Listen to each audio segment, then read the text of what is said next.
চিকিৎসার নামে তাকে কিন্তু হত্যা করা হয়েছে। আমি একদম নিশ্চিত করে বলতে পারি তাকে হত্যা করা হয়েছে।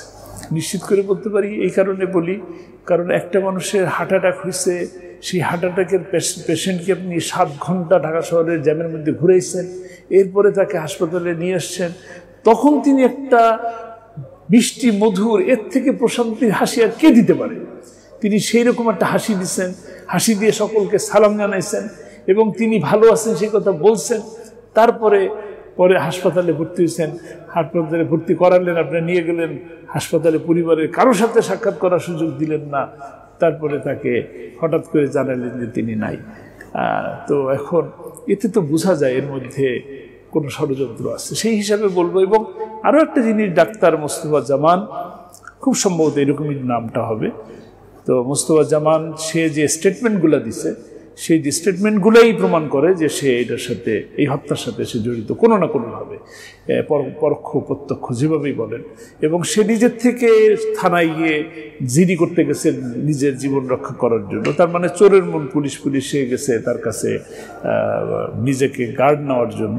যাই হোক, আমরা কিন্তু এইসব বিষয়ে ভুলি নাই, ভুলবও না।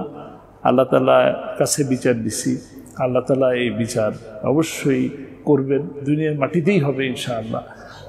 যে যেরকম করছেন তার সেরকম ফলও পাবেন। আর আল্লামা সাঈদী এই যুগের একজন মুজাদ্দিদ। কিভাবে এটা বলবো এইভাবে যে তিনি যেভাবে আল্লাহ এই দুনিয়া থেকে বিদায় নিলেন, এই বিদায়ের মুহূর্তগুলো হলো গিয়ে আল্লাহ তাআলার কাছে যে কবুল হয়েছে তার একটা দৃষ্টান্ত আল্লাহ তাআলা দিচ্ছেন। যেমন মনে করেন যে মুহূর্তে তাকে ডিক্লেয়ার করা হলো যে তিনি মারা গেছেন, পুলিশ বা ধরেন হাসপাতাল কর্তৃপক্ষ যখন জানালো তিনি ইন্তেকাল করছেন, সেই সময় সারা বাংলাদেশে একটা ভূমিকম্প হয়েছে। এটা হাদিসে আছে, যখন কোনো আলেম আল্লাহর প্রিয় বান্দা দুনিয়া থেকে চলে যায় তখন মাটি কাঁদে এবং আকাশও কাঁদে। ঠিক তেমনিভাবে যখন তাকে দাফন করা হয় সেই মুহূর্তটাও পুরো আকাশ মেঘাচ্ছন্ন ছিল এবং কিছুক্ষণ পরপরই বর্ষণ হচ্ছিল, বৃষ্টি হচ্ছিল। তো এতে বোঝা যায় যে বর্ষণ তো আল্লাহর রহমত, একটা রহমতি বান্দা চলে গেছে, আল্লাহ তাআলার আকাশ কাঁদছে। তো এখনো পর্যন্ত বাংলাদেশের অসংখ্য মানুষ তার চোখের পানি ফেলে দোয়া করে। আবার ওই যে কথাটা বললেন, আমার মায়ের কথা বললেন, উনি অত্যন্ত ধৈর্যশীলা একজন মহিলা। আমার বাবা তো আমাদেরকে বেশি একটা সময় দিতে পারেন নাই কোরআনের জন্য, সারা বাংলাদেশের মাঠ তিনি কোরআনের দাওয়াত দিয়ে বেরিয়েছেন, কিন্তু মা আমাদেরকে শাসন করছেন, মাই আমাদেরকে শিখিয়েছেন। সেই মা কিন্তু অত্যন্ত যেমনভাবে শাসন করছেন তেমনিভাবে ভালোবাসছেন, আদর করছেন। সেই মা অনেক ধৈর্যশীল।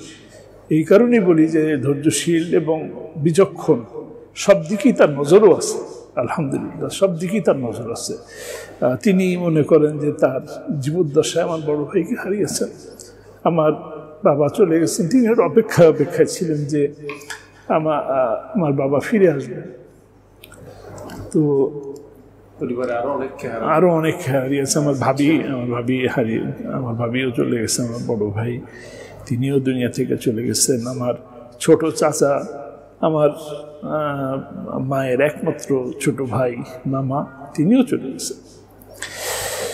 অনেককেই হারিয়েছি ভাই, পরিবারের অনেক লোক দুনিয়া থেকে বিদায় নিছে এই কষ্ট নিয়ে।